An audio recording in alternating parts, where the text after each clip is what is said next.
espíritos imortais.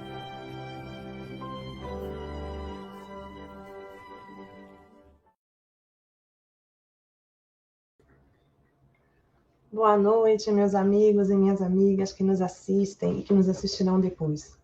Sejam todos e todas muito bem-vindos e bem-vindas. É com coração jubiloso que retornamos para a apresentação do programa Somos Todos Imortais. É verdadeiramente muito bom contarmos com a companhia de todos e todas vocês. Sejam sempre muito bem-vindos e bem-vindas ao nosso processo de autoconstrução e conhecimento que nossos programas nos oportunizam. O objetivo desse programa é ressaltar a nossa realidade essencial, afinal, nós não somos corpos transitórios, somos espíritos imortais. Passando aqui pela Terra em mais uma experiência educativa de aprendizado e amadurecimento. Nossa jornada deve ter como foco o desenvolvimento do mais sublime dos sentimentos, o amor, e a expansão da nossa consciência, iluminando o máximo de sombra que nós conseguirmos, para que nós possamos, como diz nossa mentora Joana de Ângeles, alcançarmos a fatalidade que nos aguarda, que é a plenitude. Nosso programa tem o intento de nos ajudar nesse processo. Hoje, em nosso 81º programa, temos a alegria de contar novamente com a participação do nosso querido irmão Leonardo Machado. Ele é médico psiquiatra, músico, palestrante espírita, gerente médico voluntário do Centro de Saúde Mental Joana de Ângeles da Mansão do Caminho. Léo, boa noite, seja muito bem-vindo. Boa noite, Ivana. Boa noite a todos da TV União Espírita e Vitória da Conquista. É um prazer, Ivana, nós estarmos mais uma vez conversando sobre imortalidade na perspectiva espírita. Olha, você que está nos assistindo agora poderá participar fazendo sua pergunta ou comentário pelo chat. E nós vamos começar a nossa conversa de hoje, Léo. Léo, a obra Transtornos Psiquiátricos, um olhar médico espírita, propõe uma abordagem inovadora para nós entendermos os distúrbios mentais, pois vai muito além da perspectiva meramente biomédica, né? Levando em consideração a dimensão espiritual do ser humano.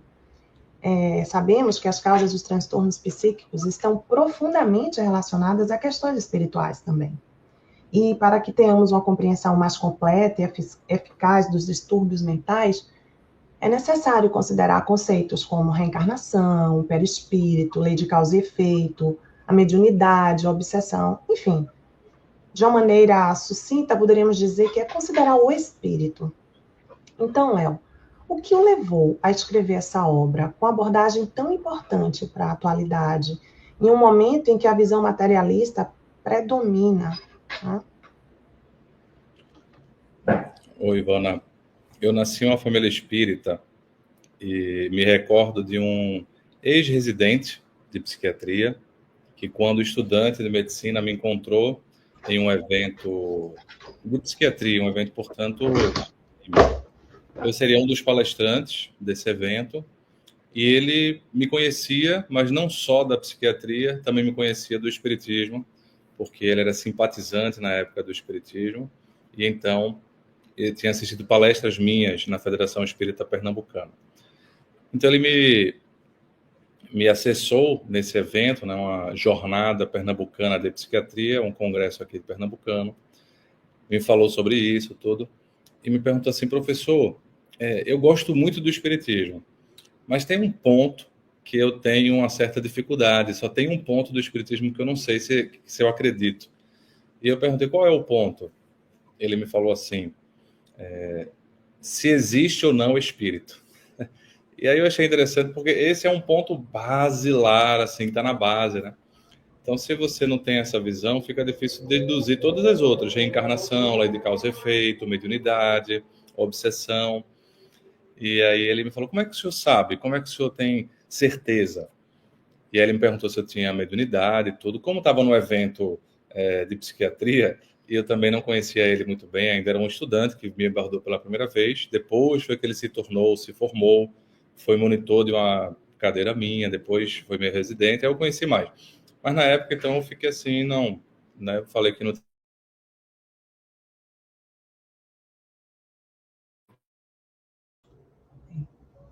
falei para ele que, olha, eu acho que eu sei o que você está querendo dizer. Eu acho que você está querendo perguntar se... como eu tenho certeza que existem as coisas que o Espiritismo fala, né? Independente se existe espírito e tal.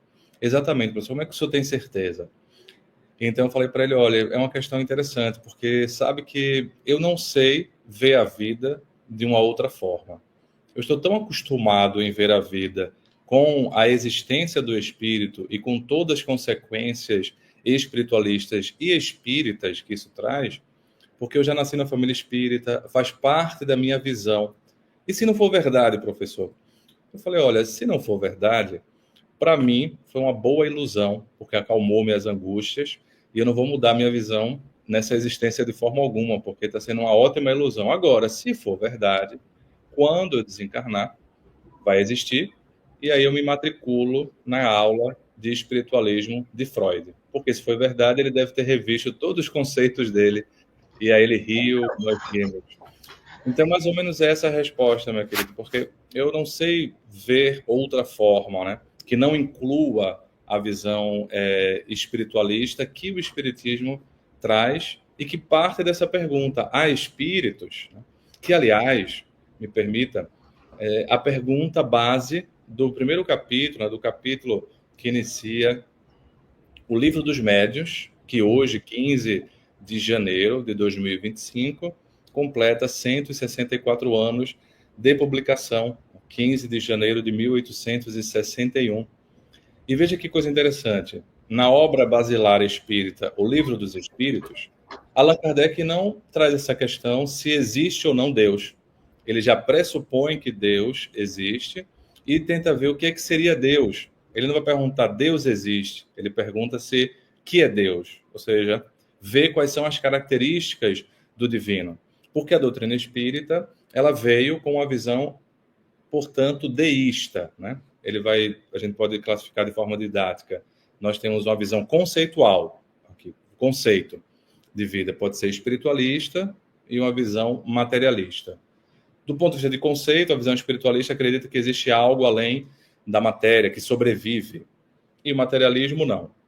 Mas o espiritualismo nem sempre é deísta. Ou seja, existe o espiritualismo que acredita na existência de Deus, que é essa característica que é base da doutrina espírita. É espiritualista porque acredita que existe algo além da matéria que sobrevive, o espírito, e acredita em Deus. É um espiritualismo deísta. Porque existiu, né, uma outra grande forma, e ainda existe, mas tinha mais força na Grécia Antiga, que era o espiritualismo panteísta. Existe algo que sobrevive à matéria, mas não seria um Deus unificado, unificador. Existia um grande todo que abarcava, depois da morte, essa essência espiritual que sobrevivia.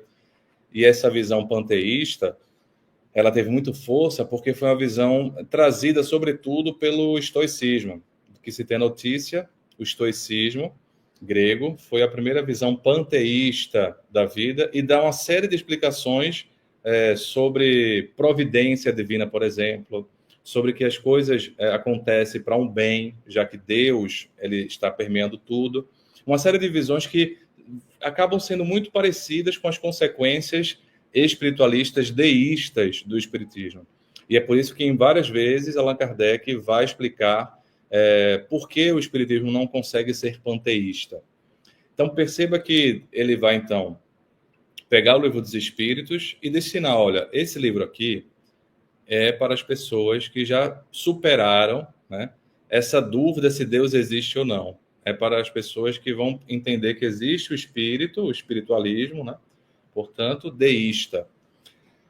Mas, em O Livro dos Espíritos, ele se dá, digamos assim, o trabalho, né? Ele começa o Livro dos Médiuns trazendo se há espíritos ou não. E essa é uma questão fundamental, porque nos fenômenos, que a gente pode chamar, segundo a conceituação da época, os fenômenos psíquicos que aconteciam no século XIX, nem tudo era espírito, na realidade. A partir da explicação dos fenômenos psíquicos, nós tivemos três grandes visões. A visão materialista, em que predominou aí Pierre Janet, antes mesmo de Freud, dizendo que aqueles fenômenos que aconteciam eram fruto da escrita automática, era fruto do inconsciente, era uma coisa patológica, portanto, daí veio a ideia da histeria, né? Era como se fossem histerias, certo? Portanto, uma visão materialista mais pessimista, mais de adoecimento. Aí houve um grupo de estudiosos que foram estudar os fenômenos e foram ver que não, olha, isso aí é um fenômeno metapsíquico, segundo a denominação de Charles Richer. Da metapsíquica veio a paranormalidade. Então era uma ideia de que não é uma coisa patológica, é uma propriedade da matéria transcendente e, portanto, uma potência muito boa, uma potência que evolui. Então já não é um materialismo em si, né? É alguma coisa entre o materialismo, explicação, e o espiritualismo, né? E o espiritismo, que deu a explicação dos espíritos. Mas não é espírito. Eles diziam, não acreditavam que existia o espírito ali se manifestando de desencarnado. Era tudo explicação a partir da paranormalidade. E o espiritismo, né, que veio então aprofundar. Allan Kardec veio aprofundar, digamos assim, a influência dos espíritos a partir do fenômeno. Allan Kardec, porém, como esse ser muito inteligente, né, consegue ter uma visão integradora, ele não vai dizer que todos os fenômenos psíquicos são de espíritos desencarnados. Ele vai falar sobre paranormalidade com o nome que foi cunhado ali, sobretudo pelo Aksakov, Alexandre Aksakov, de animismo, para dizer que vinha da própria alma da pessoa, né? Então, essa paranormalidade seria uma potência anímica. E também vai falar das questões biológicas. Ele vai ter alguns ensaios sobre alucinações e falando das alucinações, digamos assim, cerebrais. Então, perceba que esse ser, né, sábio, Allan Kardec, ele vai dar consideração das três explicações, diferentemente do Livro dos Espíritos, que ele vai colocar Deus, né? Deus, olha, Deus. Então, é por isso que ele coloca a espíritos, para poder dizer, olha, embora nem todos os fenômenos que a gente vê, que estuda, é um fenômeno por causa do espírito, né? Um fenômeno espírita, portanto, nós vamos nos debruçar sobre a mediunidade. Nós sabemos que tem a paranormalidade, na época não era esse nome, digamos assim, o animismo. Sabemos que pode ser uma questão biológica, mas vamos focar no espiritismo, vamos focar na mediunidade. Então, por isso que ele faz essa abertura, porque precisa acreditar, né? Precisa você levar em consideração, sem falar em conta o charlatanismo, que eu não estou nem colocando aqui, que seria o fake, né? A invenção, a mentira. E aí o Aksakov, Alexandre Aksakov, já no final da sua existência, em animismo e espiritismo, ele já agora espírita, convencido do espiritismo, ele vai dizer, olha, nem tudo que acontece é fenômeno espírita, espiritismo, mediunidade. Há coisas que são anímicas, e aí ele vai usar o nome de animismo para falar dessa paranormalidade, e vai usar esse outro animismo, que seria o personismo. Então, a paranormalidade seria a telecinese, por exemplo, o animismo que ele coloca, e o personismo seria um tipo de animismo mais escrita automática, né? Uma psicografia que, na verdade, é uma manifestação do próprio médium. E ele vai dizer assim que, às vezes, é muito difícil, por exemplo, um médium psicografa, às vezes é muito difícil você saber se foi um espírito ou se foi um animismo. E ele vai chamar de um nome... Por isso que o fenômeno, a priori, seria melhor chamado de mediunismo. E depois vê o termo medianímico, porque muitas vezes se junta. E ele vai enaltecer o método de Allan Kardec, de não ficar apenas no fenômeno físico, mas no fenômeno intelectual, porque o intelectual, o fenômeno das ideias, de comparar as ideias, a filosofia das coisas, seria um fenômeno, um critério mais rebuscado e mais fidedigno para encontrar a verdade do que aquele fenômeno está acontecendo. Então, é essa complexidade que a doutrina espírita nos apresenta, não dizendo que é tudo espírito, mas espírito desencarnado, mas que sim, há o espírito desencarnado que influencia a vida dos encarnados. Nossa, que lição. Obrigada, Léo. Léo, seguindo nessa linha, eu acho que uma coisa que é muito importante na sua fala é ter nascido em um berço espírita, né? Porque você começa tendo acesso a todo esse conhecimento. Mas, para quem não nasceu lá, ainda há tempo, né? Há sempre salvação. Brincadeira, mas há tempo de estudar e de conhecer um pouco mais. E como faz falta para os seus colegas médicos, né? Esse conhecimento. Enfim. E pensando nisso, Léo, quais são as principais causas espirituais dos transtornos mentais? Na visão espírita, nós falamos muito da influência espiritual, de o desencarnado, que seria obsessão espiritual, mas a doutrina espírita fala também da influência espiritual entre encarnados, então seria a obsessão entre encarnados, né? E isso, veja, eu acho Allan Kardec muito perspicaz, pioneiro, porque hoje em dia fala-se muito sobre relações tóxicas, relações abusivas, são relações obsessivas, são obsessões entre encarnados. E quando você aprofunda como terapeuta, né, psicoterapeuta, psiquiatra, você vê que o problema da relação obsessiva está na pessoa, na relação tóxica, que seria uma obsessão, né, entre encarnados, está na pessoa que é obsedia, digamos assim, mas também está na abertura que o obsediado abre, né? Então, existe um conjunto. E essas obsessões também têm outro fundo, que é a auto-obsessão. Seria quando Kardec fala do obsessor de si mesmo. É isso aí que eu estou dizendo, que o obsediado, ele tem a brecha. Essa brecha é a auto-obsessão. Então, perceba que quando a gente fala no Espiritismo que, olha, uma das causas é a obsessão, fica bem complexo. Por quê? Porque a obsessão entre desencarnado para o encarnado, a obsessão espiritual, digamos assim, a obsessão entre encarnados e a auto-obsessão. A psicanálise vai chamar de neurose, mas o termo que Kardec coloca é antes de Freud, viu?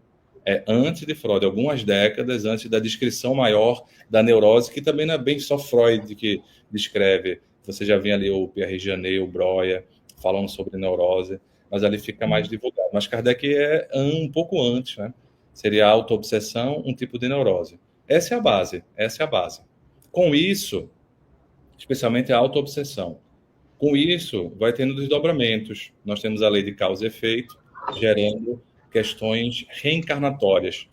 Então, essa questão reencarnatória acaba gerando alterações biológicas, especialmente a partir da genética. A genética é, digamos assim, a argamassa que possibilita a formação de um corpo, a formação de um cérebro, especialmente aqui no transtorno psiquiátrico, no transtorno mental, com tal ou qual característica para poder se desdobrar tal ou qual pendência reencarnatória, porque aí sim, os transtornos mentais, eles se inserem dentro das grandes expiações, né? A gente difícil não vai encontrar ali uma missão, né? Uma missão propriamente dita. Agora, a partir da postura de uma expiação bem-sucedida, com resignação, a expiação pode se tornar uma missão, no sentido de uma sublime expiação, porque a pessoa passou bem. Isso também é possível dentro dos transtornos mentais. Mas, a princípio, são expiações. Então, falo da questão reencarnatória. Então, essas são as duas grandes polaridades que a gente vai encontrar na base das visões, visão espírita, porque aí você integra, veja que eu falei de genética, veja que eu falei do corpo, do cérebro, porque essa visão integra o biológico, né? Não é tão integradora, Ivana, que você sabe que na minha formação como residente de psiquiatria, eu não fico assim convertendo ninguém, sabe? Na academia, porque, enfim, não é muito minha característica.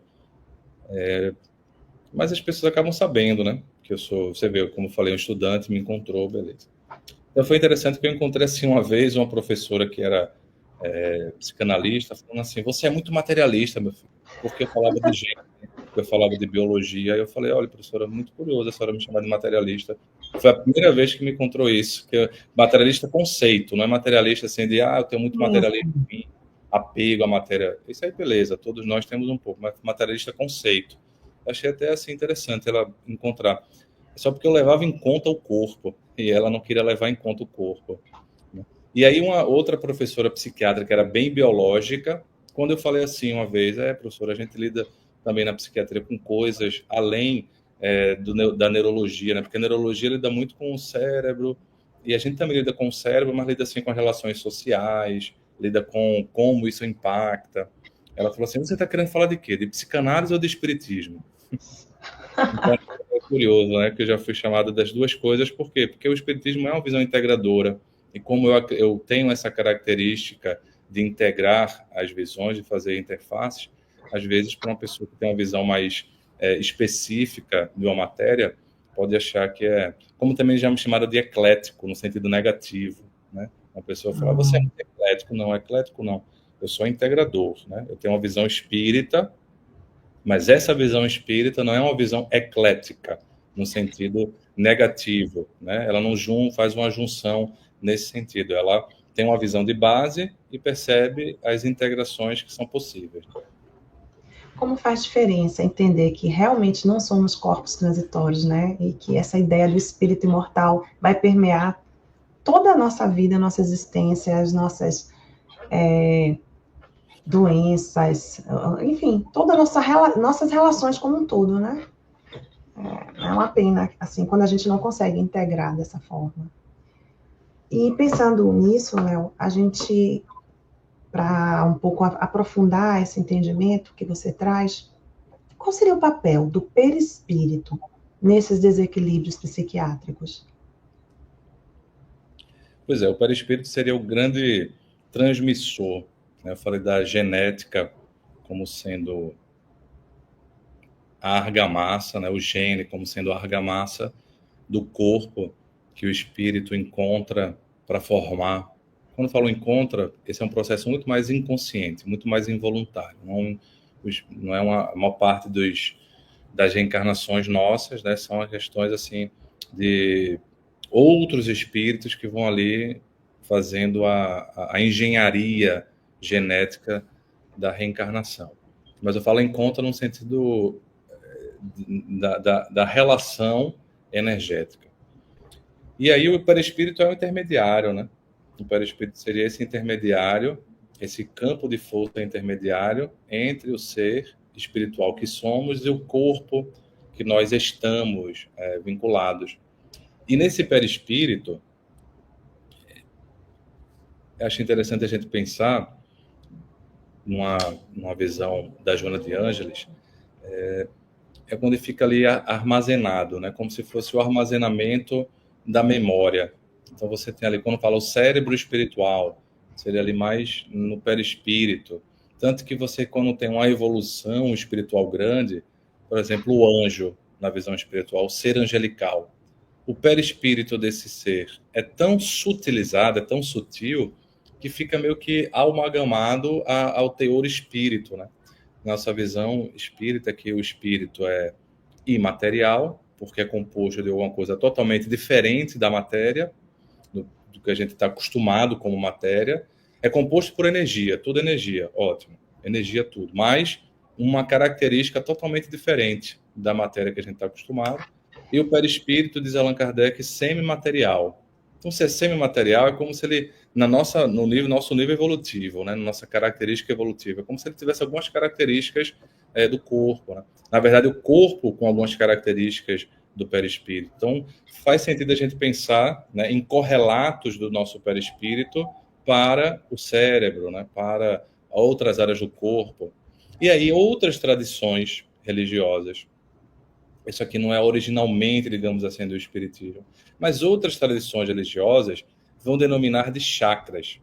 E a gente vê a benfeitora Joana de Ângeles integrando esse conhecimento dos chakras como se fosse assim, realmente um patrimônio, uma parte do perispírito, que seria esse canal de vinculação. Então, cada região do corpo tem um tipo de chakra específico, que seria da parte do perispírito que faz o intercâmbio dessas duas polaridades.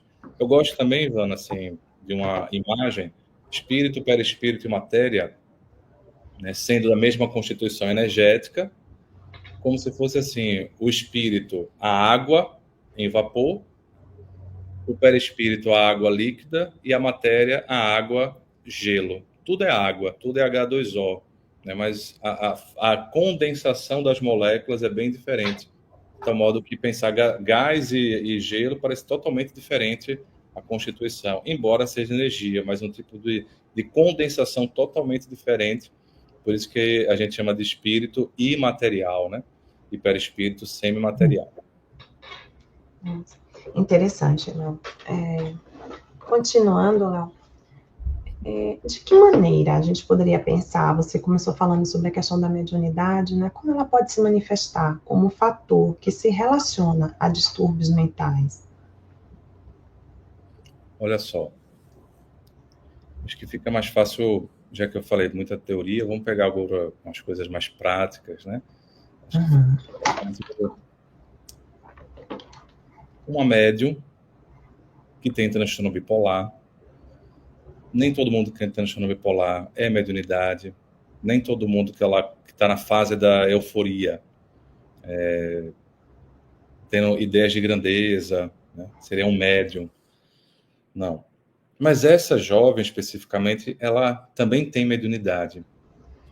E é interessante ver as duas coisas, porque, veja, uma ideia delirante no bipolar, que está em euforia, então, com a mania, geralmente de grandeza ou persecutória. Ou é de perseguição ou é de grandeza, né? Ele é tão grandioso que está todo mundo perseguindo ele. Ele é tão importante que está todo mundo perseguindo ele. Então vai para esses dois caminhos. E ele está tão alegre que ele é grandioso. Ótimo. Mas tende a ter uma sistematização, tende a ter um conteúdo ali, certo? E geralmente no transtorno bipolar você não tem assim visões. Pode acontecer, mas não tem muito. E essa pessoa com transtorno bipolar, ela, quando estava na fase descompensada, ou seja, na mania, com ideias de grandeza, ela, curiosamente, tinha muitas visões, só que visões que davam conteúdo para ela. E eram conteúdos que não eram aqueles conteúdos repetitivos. E não eram conteúdos só de uma voz que fala e responde, porque isso foi descrito por Jaspers, isso foi descrito por Kurt Schneider, psiquiatras, né, psicopatologistas. Então você tem uma voz que contra-argumenta, aí poderia ser o próprio eco do seu pensamento, né? Como a gente dialoga com a gente internamente, como todo mundo já deve ter feito isso, de dialogar com você mesmo. Essa não, era uma voz diferente, dava um conteúdo real, né? Um conteúdo real. Como se, por exemplo, eu estivesse escutando uma voz que falasse uma coisa de Ivana, uma coisa que eu não tinha como saber. Então, como é que pode ser uma alucinação, doença? Como é que a doença pode gerar essa adivinhação? No mínimo, no máximo, seria paranormalidade, eu lendo, né? O pensamento. Por isso que alguns pacientes acham que é paranormalidade, porque lê. Só que não lê pensamento. A maior parte das pessoas que chegam dentro da minha paranormalidade, ela não está lendo. Eu estou pensando, ela está pensando outra coisa, totalmente diferente, assim. Então é mais, assim, um distúrbio mesmo.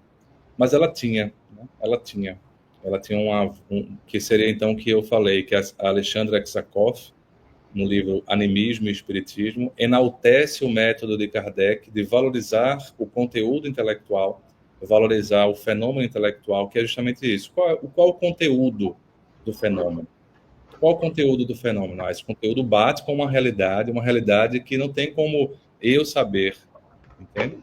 E aí, isso acontecia. E curioso, quando ela melhora, né, do quadro da bipolaridade, ela fica estável, e aí eu questionava, e a mediunidade diminui, né?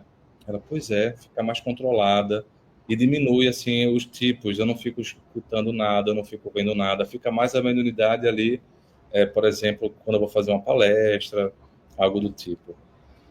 E eu sinto as intuições, fica mais uma mediunidade intuitiva do que esse fenômeno mais intenso. Então, não é comum isso acontecer, não é comum isso acontecer. Grande parte das vezes é uma coisa mais biológica, assim, é uma questão mais reencarnatória.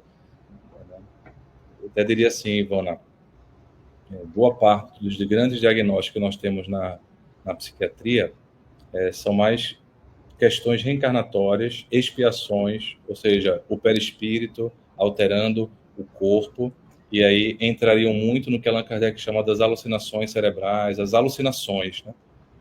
As vozes, que um médium me chama assim, vozes cranianas, eu percebo qual a diferença, né?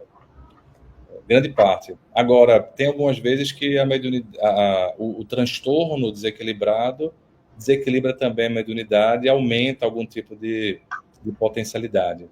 Eu vi uma vez outra situação assim, um trabalhador espírita que começou a ter, assim, ele nunca foi um médium, e começou a ter fenômenos psíquicos e eram fenômenos mediúnicos autênticos. Por quê? Por causa dessa questão intelectual. A voz, né, e a visão, não só a voz e a visão, falava coisa que correspondia a uma realidade que ele não tinha como saber. Outra situação, ele participando de reunião mediúnica, ele via o espírito, outro médium também via e descreviam coisas semelhantes, ou seja, a mesma visão, ou seja, a mesma visão, não tem alucinação compartilhada, no sentido de duas pessoas terem ao mesmo tempo, né? A não ser que eu falasse, aí a pessoa vai e digo para não ser chata, corrobora a minha visão, né? Mas os dois eram ao mesmo tempo. E aí, essa visão, ele tinha investigado, porque ele achou estranho. Como é que a minha mediunidade, de hora para outra, assim, ficou tão intensa? E o que chamou a atenção dele é que ele também estava com muito sono, dormia. E ele ficou achando estranho, porque às vezes ele quase bateu no carro porque ele dormiu. Então, foi estranho esse excesso de sono junto com essa mediunidade intensa. Mas ele ia para os médicos e os médicos não conseguiam encontrar um diagnóstico. E nessa reunião mediúnica, essa visão, ou seja, esse espírito, apareceu para ele e se fez aparecer também para outra médium e falou assim: olha, procure fazer uma ressonância do crânio, uma imagem do crânio, né? um exame de imagem da cabeça. E aí a mesma informação veio na mente dele e veio no médium, né? E aí ele, então vou fazer. Foi difícil pedir para o médico para fazer a ressonância, porque o médico perguntou: por que você quer fazer? Ele não ia dizer que o espírito falou para ele, senão ia achar que era algum outro tipo de problema. Mas ele então pediu, conseguiu fazer, e de fato era um tumor cerebral, numa região hipotalâmica, perto da hipófise, que estava ali, uma região muito importante para nossas emoções, perto de glândulas pineais ali, perto, portanto, de toda uma região, a glândula pineal, os lobos temporais, que são regiões muito importantes para esse tipo de fenômeno ocorrer. E aí ele, então, fez a neurocirurgia, e o curioso, depois da neurocirurgia que tirou o tumor, ele sobreviveu, ficou bem, ele próprio me contou a história, né? E a família, tudo. A mediunidade não estava mais lá. Então, o que a gente sabe na doutrina espírita é que a mediunidade é um patrimônio do espírito, como outras faculdades. Existe a mediunidade no mundo espiritual, porque a mediunidade seria a comunicação entre dois planos diferentes, né? Então, existe a mediunidade, existem médios no mundo espiritual, podendo possibilitar, assim, comunicações de espíritos mais elevados com outras camadas menos elevadas, por exemplo. Então, essa mediunidade é um patrimônio do espírito. Então, esse patrimônio do espírito precisa se transbordar para o perispírito e para o corpo. E se transborda para o corpo justamente a partir do que a gente chama, né, a Joana de Ângeles chama também no livro Triunfo Pessoal, a partir dessa complexidade de rede neuronal. Então, essa complexidade de rede neuronal é também influenciada pelo transtorno mental. Então, se o transtorno mental está desequilibrado, pode ser que aconteçam fenômenos espirituais ali. O que não quer dizer que vai ter que ser um médium para trabalhar. Transtornos mentais mais graves, geralmente não vale a pena muito. Por exemplo, essa médium me perguntava: Léo, tu acha que eu devo trabalhar na mediúnica, na psicofonia, na desobsessão? E eu então falei para ela: olha, você está super bem, você tem muito potencial de fazer vários trabalhos, mas eu acredito que se você for trabalhar, vai confundir um pouco, né? Vai desorganizar, vai ser mais difícil. E vou lhe dizer o porquê. Porque o trabalho de desobsessão é um trabalho mais intenso, você lida com energias mais intensas, as comunicações são mais intensas. E você precisa não quer dizer que você nunca vai trabalhar. Eu falei para ela, olha, em geral, se eu estiver fazendo uma palestra, eu sempre geralmente falo, o transtorno bipolar não era é bom a pessoa não trabalhar nesse tipo de mediúnica, digamos assim.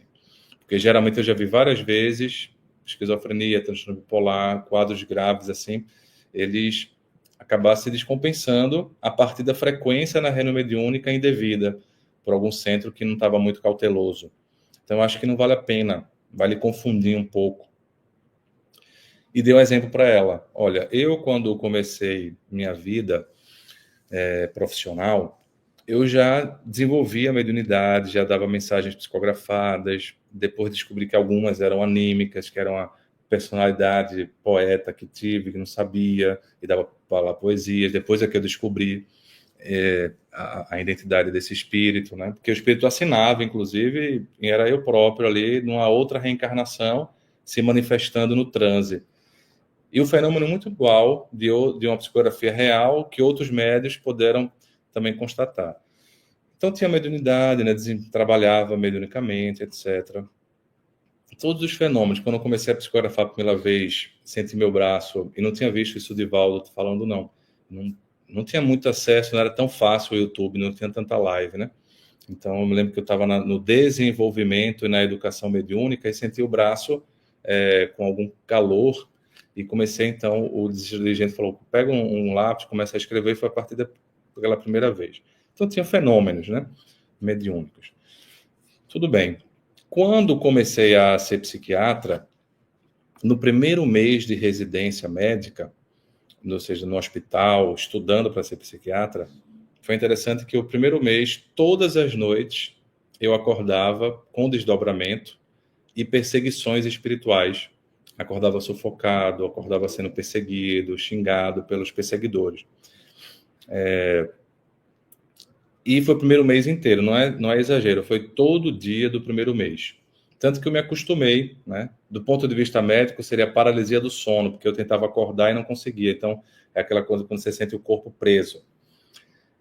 E aí foi começar o trabalho, eu fiquei até pensando, eita, com mediunidade, sendo psiquiatra, vai ser um pouco difícil para minha sanidade mental, né? Mesmo que não seja uma mediunidade muito paranormal, mas vai ser complicado. Fiquei assim um pouco preocupado, mas naturalmente foi diminuindo a percepção. E eu conversei oportunamente com o Divaldo e contei essas duas histórias que estou contando, né? Essa percepção do início desses sonhos, essa perseguição toda, e também a de ter uma mediunidade diminuída para uma proteção, porque eu achei, olha, Divaldo, eu acho que deram uma diminuída, uma restringida nas percepções mediúnicas para me proteger, para poder, porque seria muito difícil. Ele falou, exatamente, meu filho, deram uma diminuída na sua mediunidade para proteger.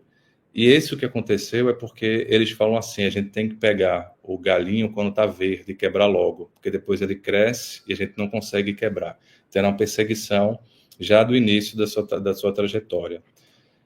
Então eu acredito, e depois eu falei para ela, e depois a mediunidade voltou com mais maturidade, eu mais maduro de idade, mais maduro de experiência dessa vida, com mais conhecimentos de minhas existências, com mais conhecimentos de coisas paranormais que aconteceram, né, que a gente chama de retrocognição, né, de uma cognição do passado, de uma visão do futuro, coisas assim mais maduras que na minha vida.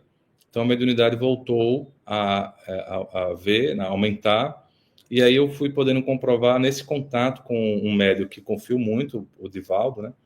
E aí fenômenos, coisas que, sei lá, um espírito falou uma coisa para mim, e aí fala a mesma coisa com o Divaldo, né? E o Divaldo fala para mim, olha, meu filho, confie, porque o espírito tal apareceu e disse isso. E em vários outros fenômenos que eu já comecei a relatar. E foi interessante, um deles na mansão, Ivana, eu ia fazer uma palestra lá, e conversei com o Divaldo, tio, eu acho que é para falar sobre mediunidade, paranormalidade e adoecimento. Agora, é tanta coisa que o senhor acha que eu devo... Não sei se eu falo em uma, resumido, eu falo em duas. Aí ele não fala em duas. E ele me colocou para falar duas vezes, mas eu pensei que ia falar dos outros, não é falar da minha mediunidade, porque eu não vou falar da minha mediunidade tão simples, perto do médium, como o Divaldo. Ficava com vergonha, né? Então, não falei para ele que ia falar dos fenômenos comigo, não. Ainda mais em público, assim, fiquei com medo. Aí fui fazer a palestra, não falei nada para ele, e aí ele vai apresentar e fala, pronto. Ele escreveu um livro sobre mim, sobre se eu era médium ou tinha distúrbio mental. Eu aguardei. E hoje a gente vai ver se Dr. Leonardo é psiquiatra ou é um médium obsediado. E aí, ele falando isso, ele me deu a permissão para eu contar as coisas pela primeira vez. E eu contei. E aí, depois, na reunião mediúnica com ele, os fenômenos vão acontecendo. Ou seja, porque mais maturidade, né? Mais, em outro momento, né? Um outro momento de percepção. Então eu falei, eu acredito, minha amiga, para ela, que se os benfeitores fizeram isso comigo para me proteger, para proteger minha sanidade mental, e eu não tenho nenhum distúrbio psiquiátrico nessa existência, pelo menos não diagnosticado, e como minha esposa é psiquiatra também, ela nunca diagnosticou, então eu acho que não tenho nenhum. Mas nessa existência, ou seja, nessa existência, o meu cérebro está mais ou menos intacto do ponto de vista neuroquímico. E mesmo assim os espíritos me protegeram. Então imagina você com essa dificuldade, né? Você participar, é verdade, doutor, faz sentido. Então um pouco isso. Amplia um pouco a resposta, porque eu sei que muita pergunta vem nisso. Posso trabalhar? Não posso e tal. Ai, foi ótimo, muito esclarecedora. Inclusive, daí surgiram alguns comentários, inclusive uma pergunta. Eu vou dar uma lida aqui para você, Léo. Cristina diz: o sofrimento de quem passa por transtornos mentais é indescritível. Com os esclarecimentos do Espiritismo, ancoram nosso seguir, doutrina mais que consoladora, salva vidas. Jesus, gratidão eterna. Aí Márcia Perrucho diz: excelente explanação sobre binômio psiquiatria versus espiritualidade. Sabe-se que nem todas as doenças são decorrentes de processos mediúnicos obsessivos. E a Márcia Perrucho continua: entretanto, segundo Joana, todas as doenças têm a sua gênese no espírito, ou seja, a causa não está no corpo físico, e sim nas relações do espírito adoecido em suas existências. E aí vem a pergunta de Rosângela Caldas. Caro Léo, em seu livro Transtornos Psiquiátricos, você dedica um capítulo sobre o adoecimento mental. Poderia discorrer sobre como a doença pode levar-nos ao aprendizado, transmutando da matéria? Foi muita Isso. coisa, né, Léo? Mas tudo bem. Mas é isso, esse ponto que a Rosângela colocou, é porque é um capítulo que eu trago no final. Eu falo no final para alguns capítulos que, assim, a doença como tarefa, assim, a doença como aprendizado, entendeu?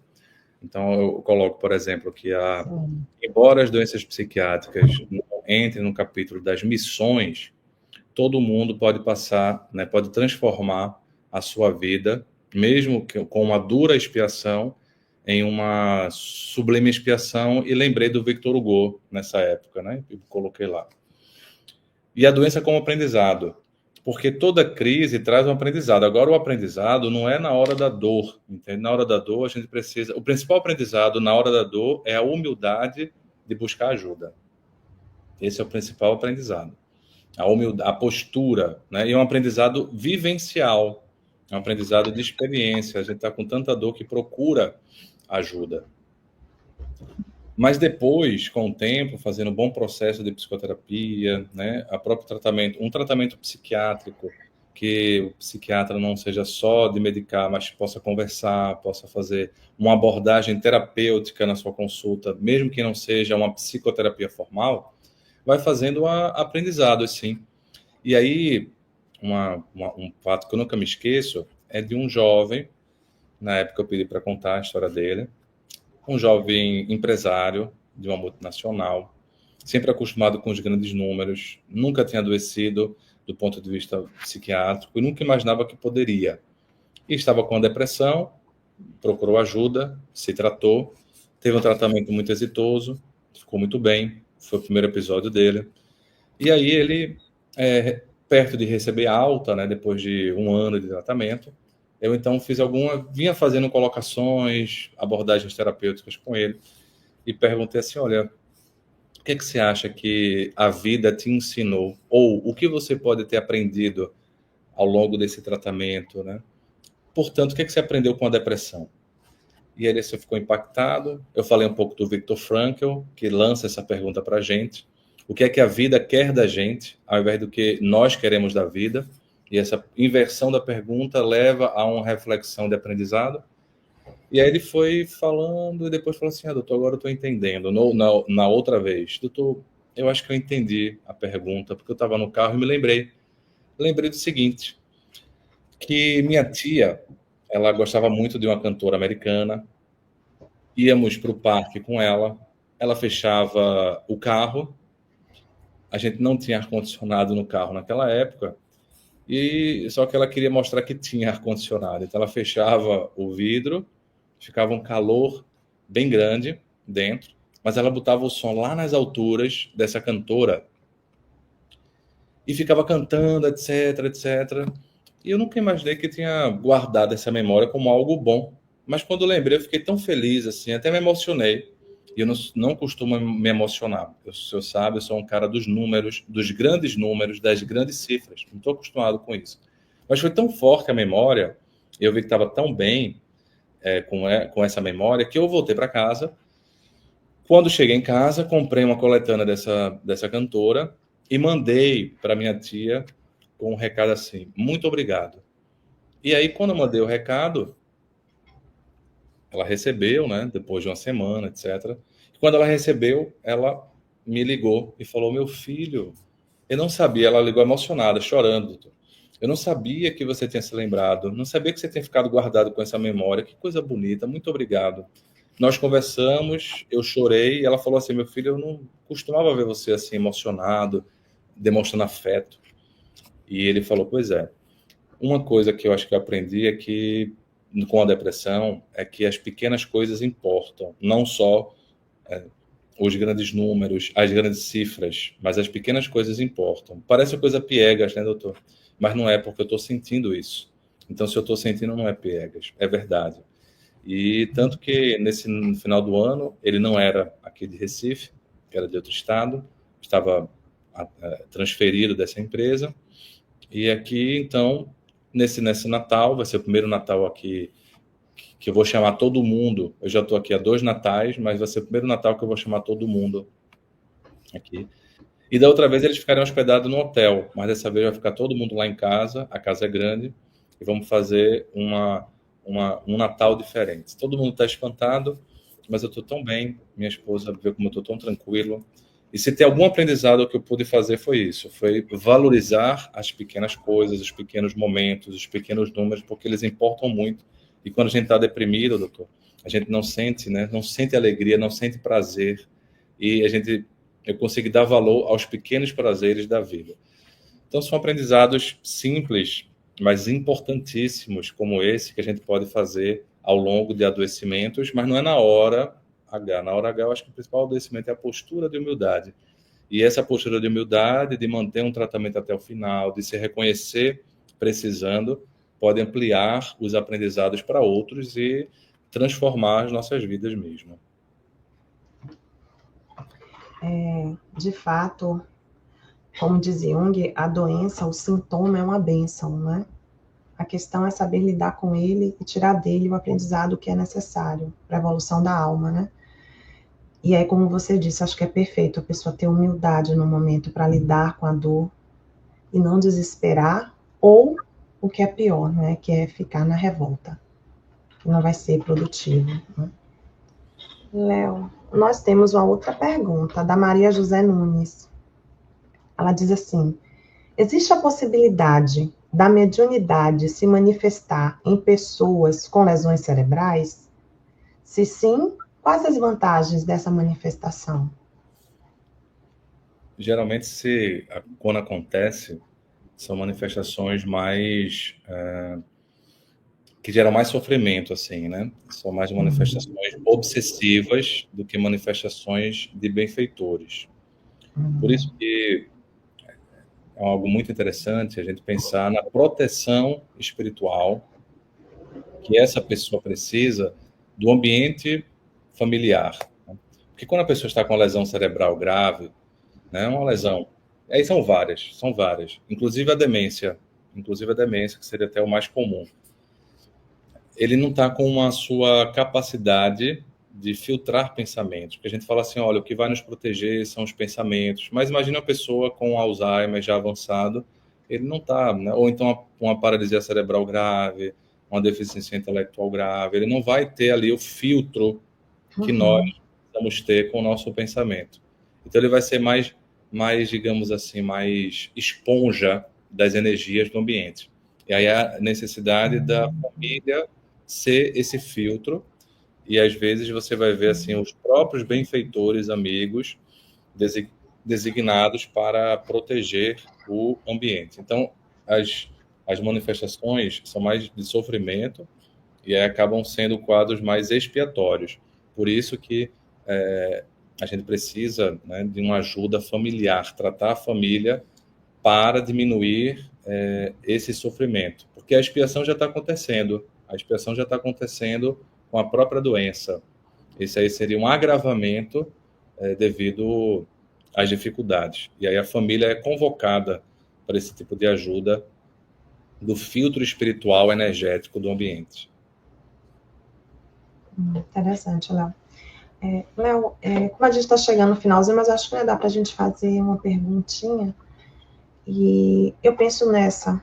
Como você utiliza a literatura para ilustrar casos verídicos de tratamentos combinados entre psicoterapia e práticas que consideram elemento espiritual? Você deu alguns exemplos, mas tem algum outro que você acha que vale a pena trazer para a gente?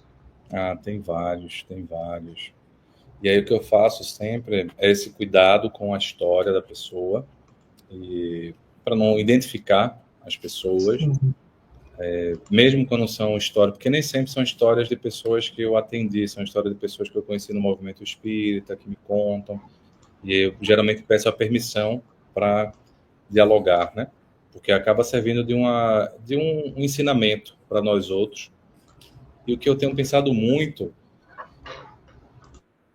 e vou contar com mais detalhes em algum momento, mas hoje o resumo é uma jovem com transtorno bipolar e também transtorno borderline de personalidade.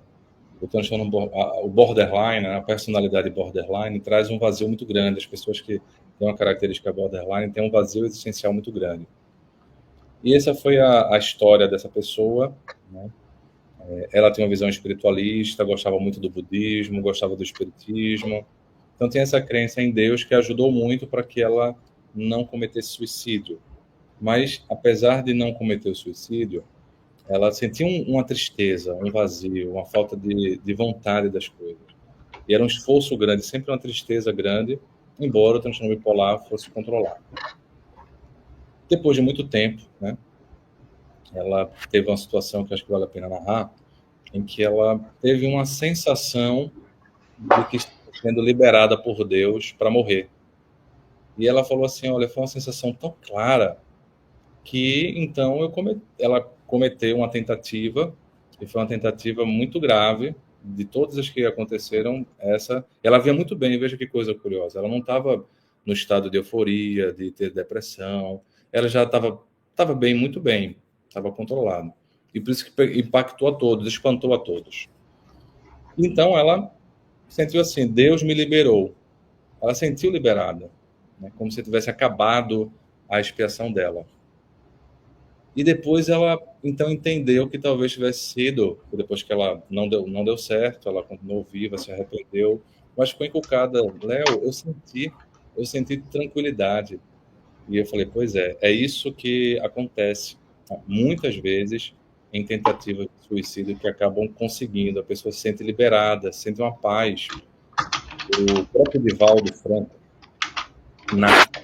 e nós narramos um livro que escrevemos sobre ele, que quando ele era mais jovem e estava lá perturbado, né, pelo espírito que o perseguia, e ele ia tentando cometer um suicídio, ele disse que antes sentia uma leveza, como se fosse um eureka, agora estou livre, sabe assim, estou...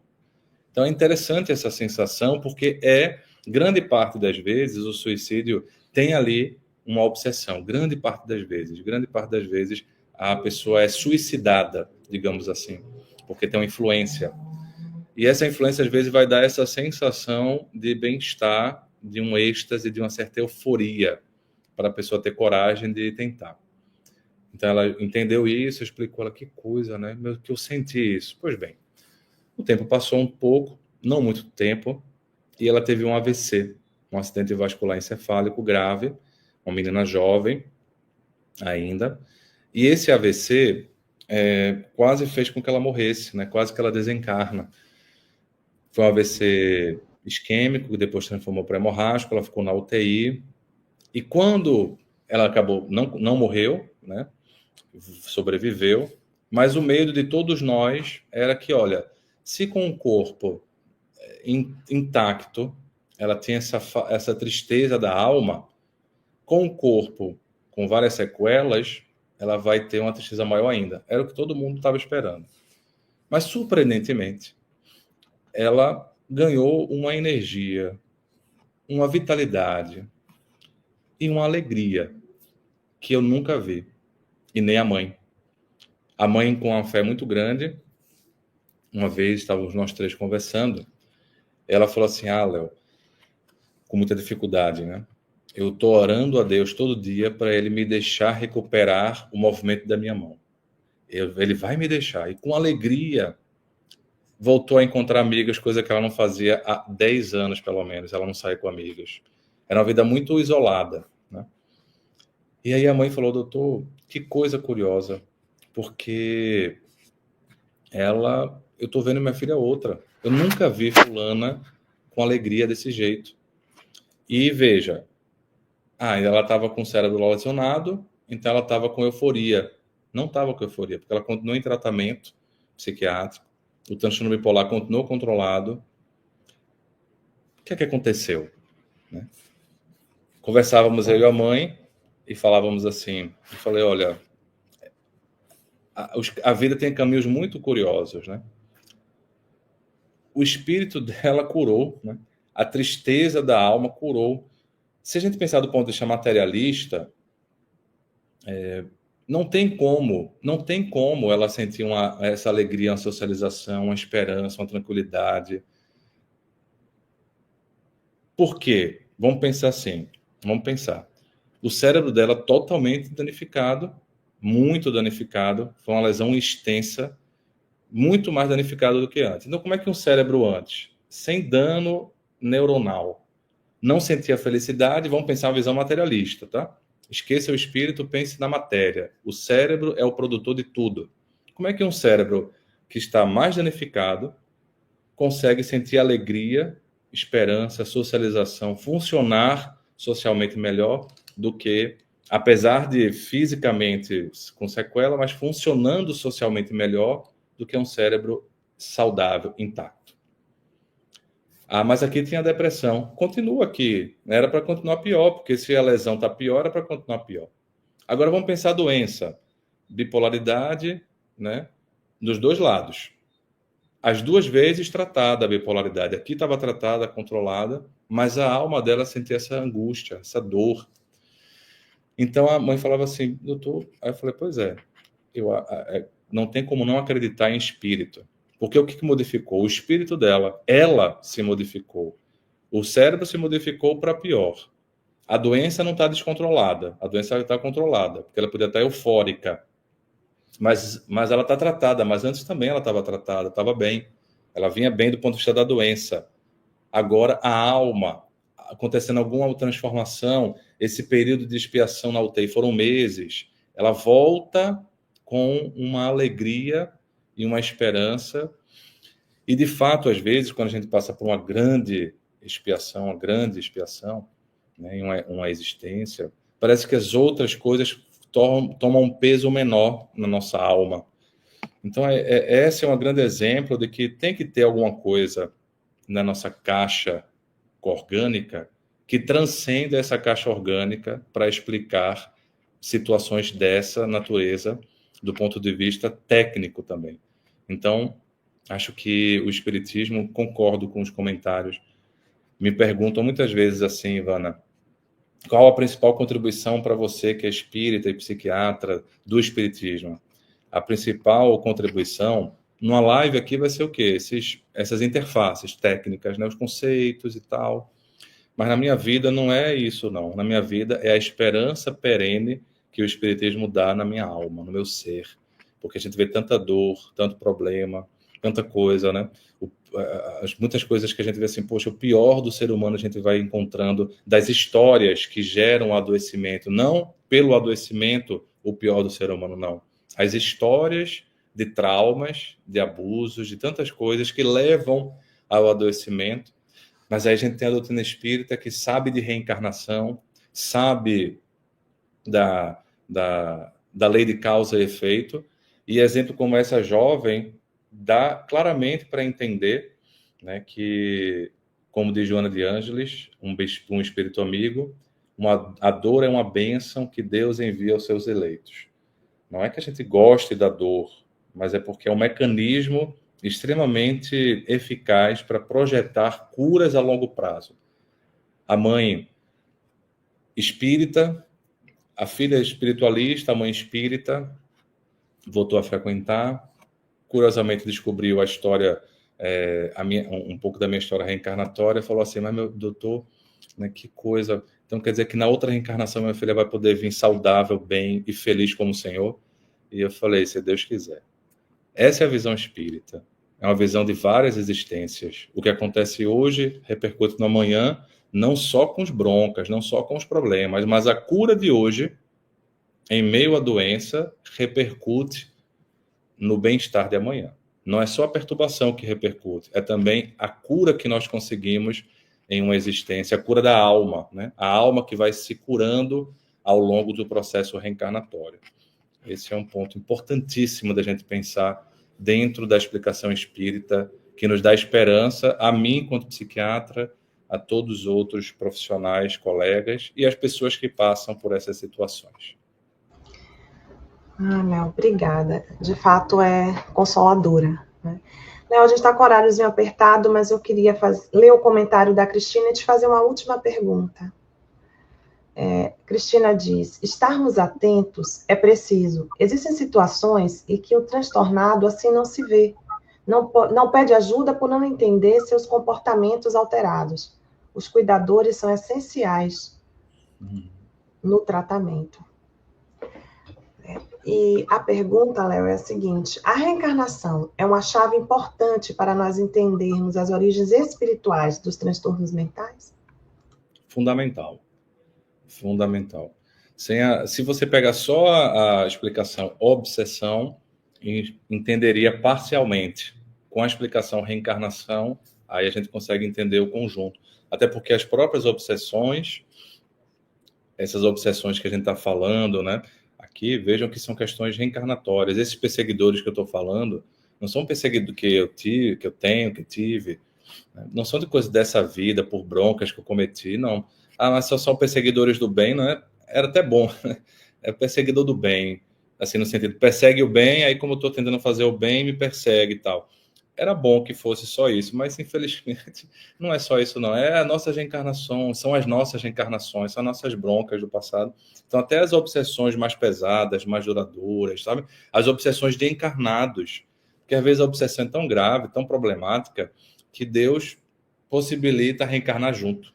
Então, uma relação... Por isso que a gente vê tantas questões familiares nos transtornos. São obsessores que reencarnaram juntos, sabe? Mas só dá para entender a obsessão de encarnado, né, desse aspecto, se a gente entende a reencarnação, a lei de causa e efeito. Então, a reencarnação é o ponto-chave do pensamento espírita.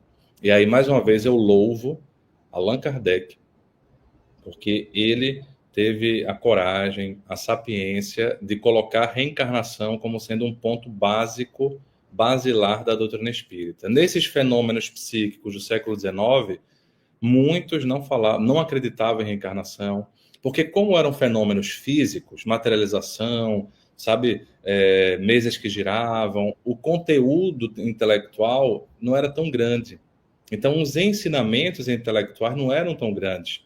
Era muita comprovação da existência do espírito, e mesmo assim, vejam que muitos que participaram, como Charles Richer, né, de fenômenos, deram a explicação da metapsíquica, da paranormalidade. E Allan Kardec ele conseguiu, né, trazer esse ensinamento. Percebam que quando ele vai falar de reencarnação, em algumas passagens, inclusive no Livro dos Espíritos, você percebe que existem ali reflexões dele, vendo todo. Tem parte do Livro dos Espíritos que não são perguntas e respostas, são reflexões dele, deduzindo a partir de todos esses conhecimentos. Não era uma unanimidade a reencarnação.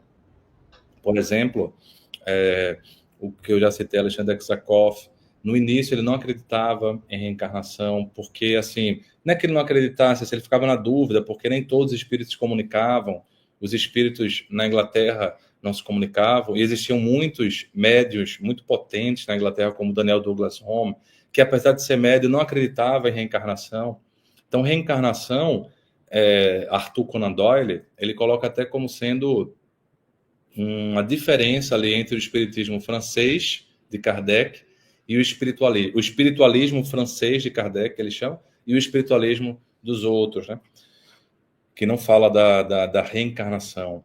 O Gustavo Gelley, da metapsíquica, ele vai falar da questão da trajetória evolutiva, desse ser parapsíquico, né? Mas não fala do conjunto todo. Então, Kardec consegue trazer uma reunião assim, e dar um ponto fundamental, um ponto basilar.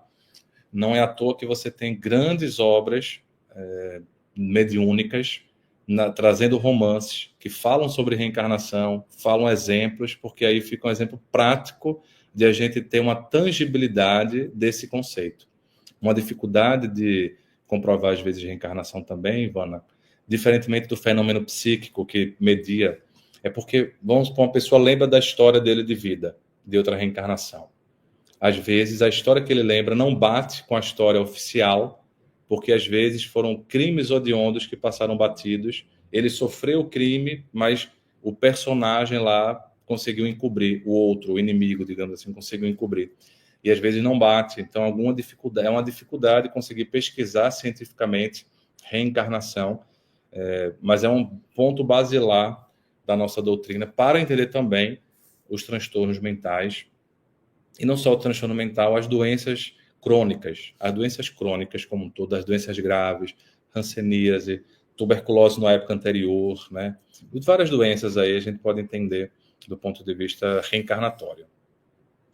A reencarnação vai nos ajudar a entender, na verdade, todo o sentido de nossa vida, né? Fica bem mais fácil quando você se pauta nisso. Léo, gratidão enorme, mais uma vez. Foi tão elucidativo, didático, você faz parecer tão simples coisas que a gente sabe que não são simples assim. Então, muito obrigada por sua participação, por suas reflexões, né? É um tema assim tão palpitante, né? Medicina, a visão imortal do ser. Eu imagino quão difícil deve ser também lidar com isso no seu meio de trabalho, mas enfim. Obrigada. Eu que agradeço, Ivana, e parabenizo a persistência de vocês, o trabalho espírita há tanto tempo aí, Vitória da Conquista, na Bahia, que tem um movimento espírita tão intenso. Parabenizo todos os colegas que estão nos assistindo, né, que trabalham no movimento espírita, e aí faço um convite, uma convocação, para que a gente continue trabalhando nos nossos postos espíritas, né, que tem a função de perpetuar ideias tão nobres, tão salvadoras, para usar um termo que foi usado hoje por uma internauta. Mais uma vez, obrigada, Léo. Tchau, obrigada. Bom, nós agradecemos a participação de todos e todas vocês que acompanharam o programa de hoje, aos que estiveram aqui hoje e aqueles que nos assistirão depois. Muito obrigada. E nós convidamos a todos e todas vocês para a próxima quarta-feira, quando nós teremos a presença de Jamile Lima, em mais um tema relevante para nós e para a nossa evolução. Muito boa noite, muita paz para todos nós.